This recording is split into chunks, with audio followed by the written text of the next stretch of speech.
I woke beneath a sky that seemed larger than any I had known, its color neither night nor day, but a soft wash of indigo and silver that stretched endlessly.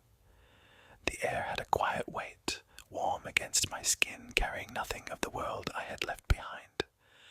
My feet touched the ground, and though I had no memory of arriving, I knew I was walking along a road, both familiar and unfamiliar, cobbled with stones that shimmered faintly in the strange light. Each step was lighter than the last, as if the earth itself welcomed me, guiding me forward without haste. The path wound slowly, bending around low hills, whose gentle slopes were dusted with moss that glimmered like dew. Trees rose alongside the road, tall and graceful, their trunks spiraling in ways that made the forest seem both alive and patient, standing quietly for centuries. Leaves leaned ever so slightly toward me as I passed, as though acknowledging my presence. I did not feel alone. I felt observed in the kindest way, the forest's attention calm and protective. I walked for what might have been hours, though time here felt different, stretching and folding with each breath I took. Shadows shifted softly, stretching across the road, then retreating as the faint glow of light from some unseen source flickered gently. I tried to look for the source, but none appeared, only the soft illumination that touched the stones, the grass, the leaves. It seemed to come from everywhere and nowhere, and I did not need to question it. Eventually, the path led me to a hill that overlooked a valley I could not have anticipated. The town appeared before me suddenly, nestled low beneath rolling hills, lights glowing softly like fireflies caught in glass jars. The rooftops shimmered faintly, reflecting the same indigo silver light above, and narrow streets wound among buildings that seemed to lean together in quiet conversation. Smoke, pale and thin, rose gently from chimneys, but no figures moved along the streets. The town felt alive, without needing anyone to inhabit it, a place suspended in perfect stillness. Curious, I began to descend toward the town. The closer I came, the more intricate the streets became, each turn revealing a detail more delicate than the last. A fountain of crystal clear water rested in the center of a square, its surface reflecting the twin moons overhead, though I had not noticed them at first. Around the square, houses leaned slightly toward one another, their doors carved with patterns I could not name but somehow understood, like a language I had always known but never spoken aloud. I felt drawn to the fountain, kneeling beside it to watch my reflection. It was me, yes, yet softened, like the version of myself that existed only in dreams. My eyes lingered there, and I felt the town's quiet expectation, as though it had been waiting for me all along, and my presence, though new, was known. I rose slowly, glancing around, and realized that every street, every alley, seemed to extend beyond what was visible, winding further than any map could hold. I had the sense that the town was infinite, yet perfectly contained, a space that could hold secrets and still grant calm. The first building I approached was small and unassuming, its door faintly glowing as I reached out. The wood was smooth beneath my fingertips, warm despite the night. I opened it and stepped inside. The interior was dimly lit, with shelves lining the walls, and tiny items arranged with care. Jars of dust that glimmered, books whose covers shifted softly in the light, delicate trinkets that seemed ordinary and extraordinary at the same time. The room smelled faintly of rain and old paper, a scent that made me feel both nostalgic and awake at once. I wandered along the shelves, feeling the space guide me. My fingers brushed across objects, and each touch brought a subtle warmth that travelled up my arms and settled in my chest. It was not a heat of flame, but a quiet reassurance, a sense that here in this place nothing would be rushed, nothing would demand. I moved further in, discovering a small staircase leading upward. I climbed slowly, drawn by the gentle glow spilling from above, the sound of distant water falling softly into the unseen corners of the town. At the top of the stairs, I entered a corridor that stretched endlessly, walls lined with arches that seemed to breathe lightly, rising and falling in rhythm with the town itself.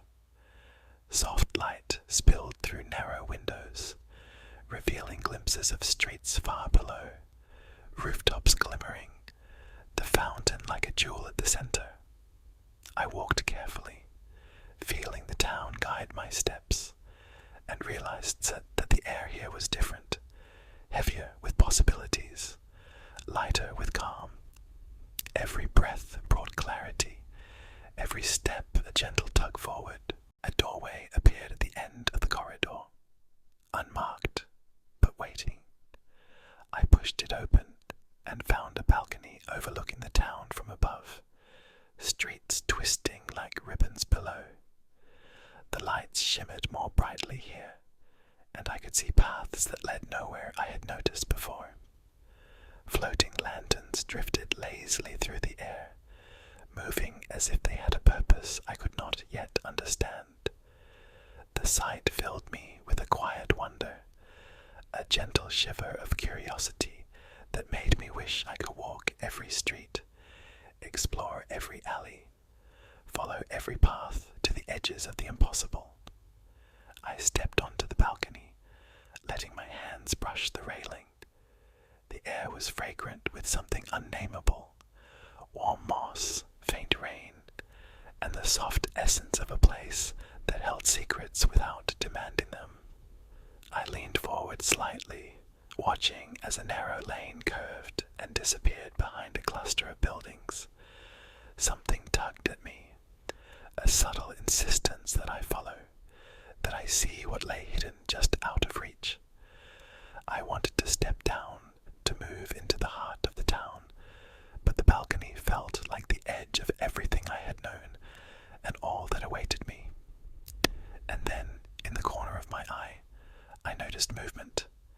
Not a figure, not quite, but a flicker of shadow passing between two buildings. I blinked, and it vanished. The street below was still, yet I could feel it. The town was aware, alive in its own quiet way. It was waiting, and I knew, without needing explanation, that stepping further into its heart would change something. Something soft, something profound, and perhaps a little frightening in the gentlest way.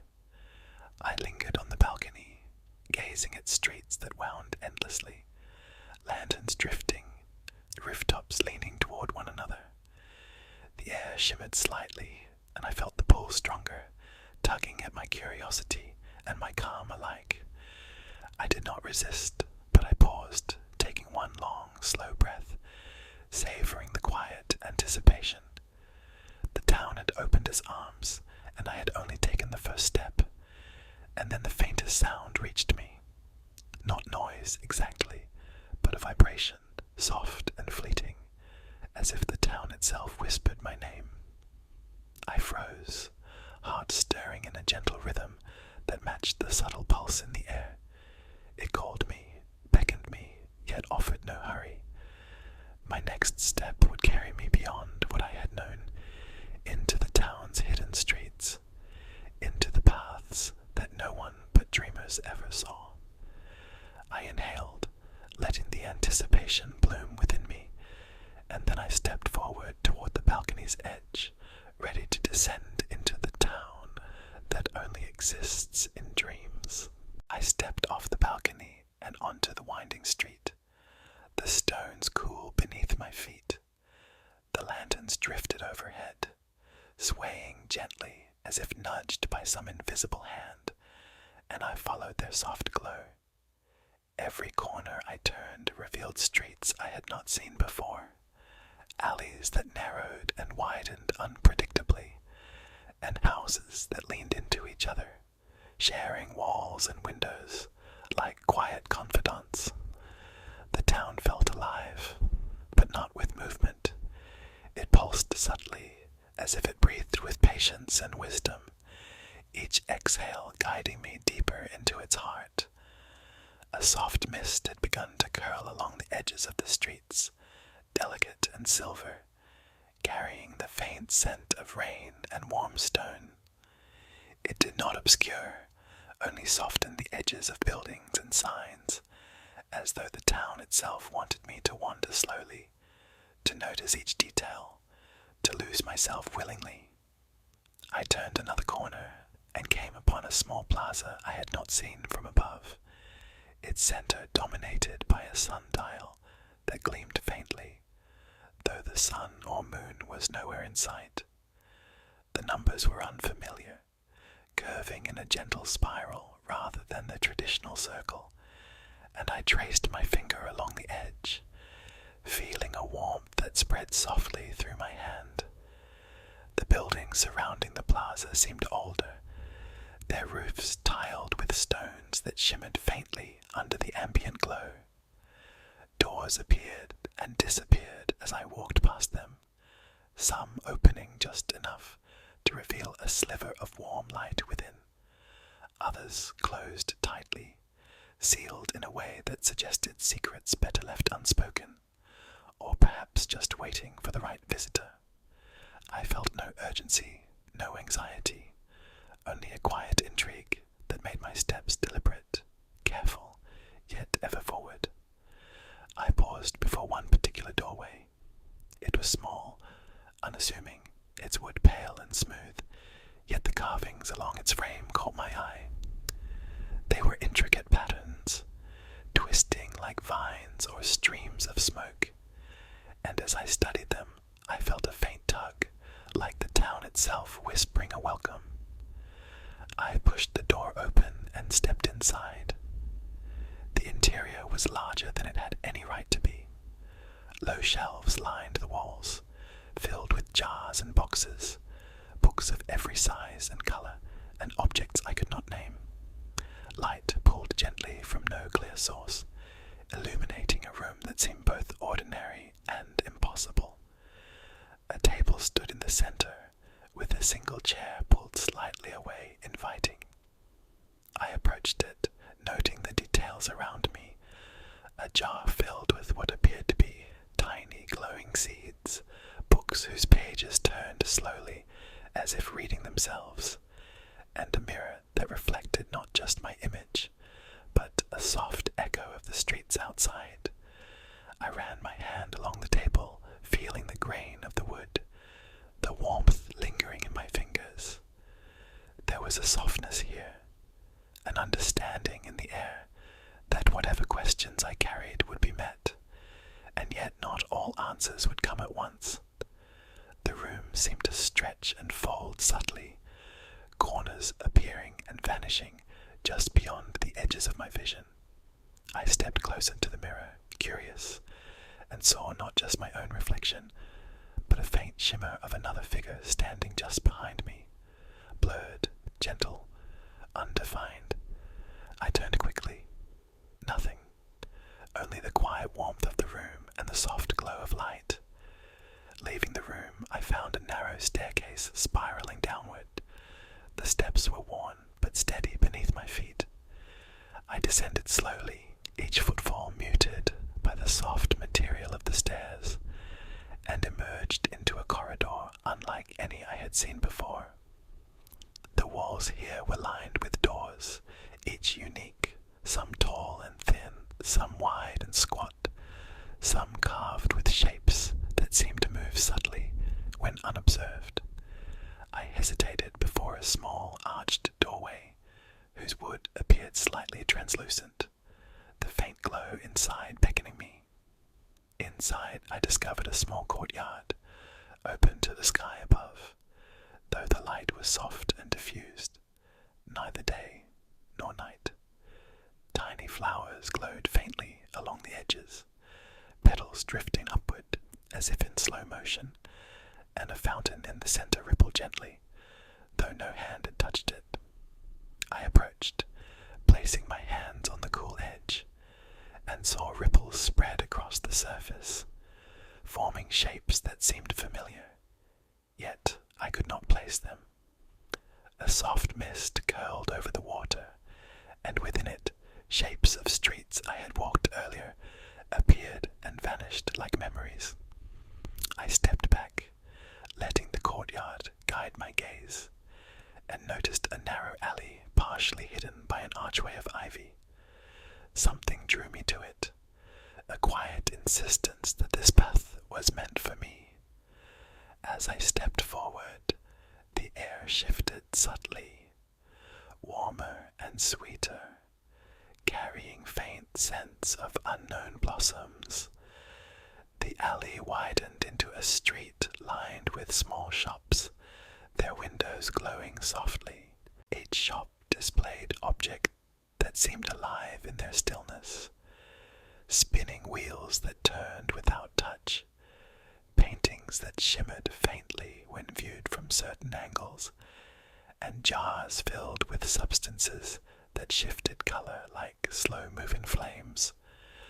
I wandered among the shops, drawn to a particular display of tiny lanterns. Each lantern contained a miniature scene, a rooftop, a fountain, a single tree swaying in the wind, and as I leaned closer, I could see them subtly change, responding to my presence. My fingers hovered over one lantern, and for a moment I thought I felt a pull, gentle and insistent, urging me to pick it up. I did not, but I lingered, entranced by the quiet dance within the glass. The street continued, winding in impossible ways, always revealing more than it concealed. I turned another corner and discovered a small square, with a fountain shaped like an open book. Water flowed over the pages, and as it did, soft letters appeared and vanished in the stream. I leaned closer, watching the words form and fade. I could not read them, yet the meaning seeped gently into my mind. Welcome, traveler, follow, see. A narrow staircase led upward from the square, curling around itself like a spiral of smoke. I climbed, each step feeling lighter than the last, until I emerged onto a bridge spanning between two rooftops. From here, the town stretched endlessly, streets and buildings twisting in patterns that should have been impossible. Lanterns floated above, drifting lazily, guiding the way deeper into the labyrinthine paths. I could feel the town's pulse stronger here, a heartbeat gentle but insistent, calling me onward. And then I saw it. A small door at the far end of the bridge, faintly glowing as if lit from inside by some secret warmth. It was different from the others, simple and unassuming, yet impossible to ignore. Something whispered inside me, urging me forward, a promise of something beyond the ordinary, beyond the stillness of the streets I had wandered. I stepped closer, feeling the anticipation bloom, a gentle thrill that mingled with the calm that had accompanied me since I arrived. I reached for the door, hand trembling slightly despite the warmth that filled me.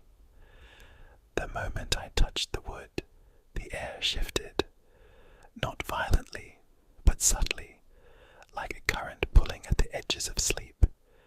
Shadows lengthened, though no source cast them, and the faint glow from the door seemed to deepen. I inhaled, steadying myself, knowing that what lay beyond this door would change the course of the journey I had begun the moment I stepped onto the first cobbled stone. And then, just as I was about to push the door open, a faint sound reached me.